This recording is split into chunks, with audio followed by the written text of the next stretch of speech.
In determining rotational alignment during knee replacement surgery, the ankle is a secondary reference. At the ankle, note the relationship between the medial malleolus and the lateral malleolus. The tip of the lateral malleolus is approximately 20 degrees posterior to the tip of the medial malleolus. The surgical goal is to have the tibial tubercle centered just slightly lateral to the midline, so that there is no pull on the patella that would cause its dislocation. One of the first things we want to do is establish the relationship of the distal portion of the bone that we're actually going to be implanting the prosthesis and see what that relationship is to the femoral shaft. This femoral shaft is going to take the intramedullary alignment rod and we're going to align it for the cuts. Now, I've placed this on this horizontal table and you can see that approximately this is a 9-degree varus angle. We'll see that when we look at the x-ray, can actually template it and measure it. The center of the femoral head to the center of the knee, you can also see, is clearly not perpendicular. This would be centered right over the center of the knee, and it clearly is not perpendicular, and on average that reference is 3 degrees to the mechanical axis. That's the distal joint line, to take off equal amounts of distal joint. We also want to look at this from the lateral side, and we want to see that there is a gentle bow, so that any intramedullary rod is going to have a tendency to be in a little flexion. Be very difficult for that intramedullary rod to be in extension. Now, extension is very undesirable for a knee. So the fact that you might end up with 2 or 3 or 4 degrees of flexion of the femoral component would not represent any problem.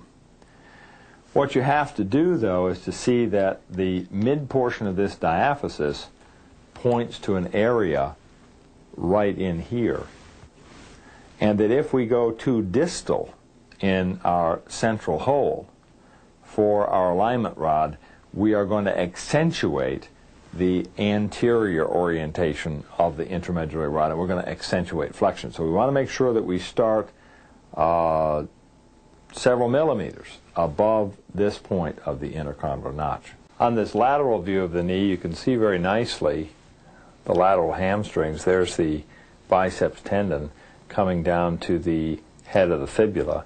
Right underneath there is the perineal nerve. That perineal nerve's coming down across the neck of the fibula, as we've seen in the anatomical dissection. This is the popliteal space through which we would palpate for tenderness. We might palpate for a Baker's cyst in this area. We can feel the pulse over here, and you can actually see the medial hamstrings on the other side. Here we can feel the lateral head of the biceps. Here you can see the iliotibial tract right there. You see that very nicely. It's a well-defined structure coming down to Gerdy's tubercle, which is palpable right here. This is the lateral epicondyle right there, which is palpable, and there is the head of the fibula, so we can palpate the lateral collateral ligament. Here's the lateral margin of the patella. Again, there's the lateral epicondyle, so we can feel the lateral retinaculum. Tighten your quadriceps right here. You can see the lateral margin of the vastus lateralis. You can almost see that muscle coming up in that direction. You can see the quadriceps tendon here, the patellar tendon. Tighten this again. The patellar tendon, when it's tight, again, tighten it. That's it. When it's tight, you can palpate the attachment to the tip of the patella, the tibial tubercle. Relax now.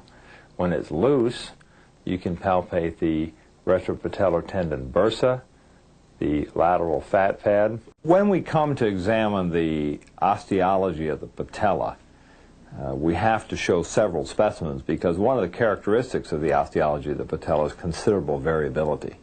You have considerable variability in thickness. This is relatively thin, this is thicker, this is relatively thin.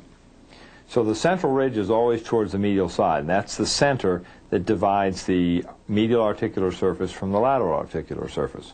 So that if we're using a symmetrical patella, we want to shift that towards the medial margin. This whole area is the insertion of the quadriceps tendon from about here up to that area right there. When we look at the lateral side, we see that the articular cartilage comes quite close to the anterior surface. When we look at the longitudinal orientation of the central ridge, like that, we see that it roughly parallels the subcutaneous surface. And when we resect the patella, we're going to want to use this central ridge as a resection reference. We see that the articular surface doesn't represent the whole height of the patella. This non-articular distal tip of the patella represents the attachment of the patellar portion of the patellar ligament, and you see a lot of vascular channels in here, so this is the actual hilum of the patella for its blood supply. However, the anterior surface as well contains a lot of vascular channels, and there is actually a circumferential bed of vessels around the patella, so that even with the extensive exposure at total knee replacement, patellar vascularity is generally not a big problem. We see that the articular surface does not come down quite as far on the medial side. Now, as we make our articular resection right here, we're going to want to parallel from a proximal distal orientation this central ridge. But we're going to want to make a resection in this plane where we are resecting about what you would see on a skyline view, so that when we're finished we end up with a wafer of patella that is basically the same thickness throughout.